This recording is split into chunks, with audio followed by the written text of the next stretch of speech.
தோடா ஒண்ணுக்கு ரெண்டா வச்சுப்பாங்களாம், மூணாவதா நான் வந்தா முறைச்சு பாப்பாங்களாம்.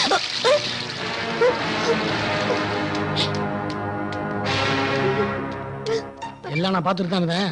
அழாத, அவனுக்கு தெரிஞ்சா ஃபீல் பண்ணுவான். இப்போ நான் பாத்து.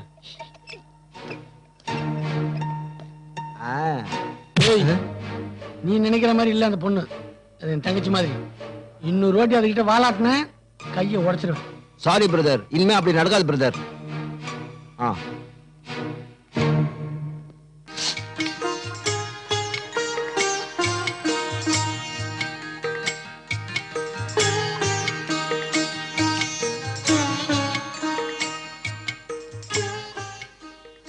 சீக்கிரமாப்பா முரளி, வீட்டு சாப்பாடு சாப்பிட ரொம்ப நாள் ஆச்சு.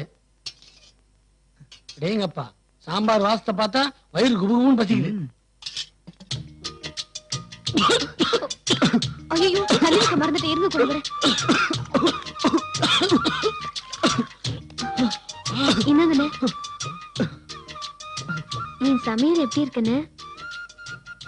முரளி, நீ ரொம்ப கொடுத்து வச்சோண்டா. என்ன சாப்பிடும் போது கண் கலங்குறீங்க? கண்ணீர் இல்லம்மா, ஆனந்த கண்ணீர். எங்க அம்மாவோட சமையலுக்கு அப்புறம் இன்னைக்கு தான் அப்படி ஒரு நல்ல சாப்பாடு சாப்பிடுறேன். எனக்கு என் அம்மா ஞாபகம் வந்துருச்சு. அது எப்படி ரெண்டு பேருக்கு ஒரே டைம்ல அம்மா ஞாபகம் வந்தது? இந்த நேரத்துலயும் அம்மா ஞாபகம் வரலன்னா நாங்கெல்லாம் பிள்ளைங்களே இல்ல. நீ செஞ்ச சமையல உன் கையாலேயே எடுத்து உன் வாயாலேயே சாப்பிட்டு பாரு. உனக்கும் அம்மா ஞாபகம் வந்திருக்குமே. ஆமாண்ணே, எனக்கும் அம்மா ஞாபகம்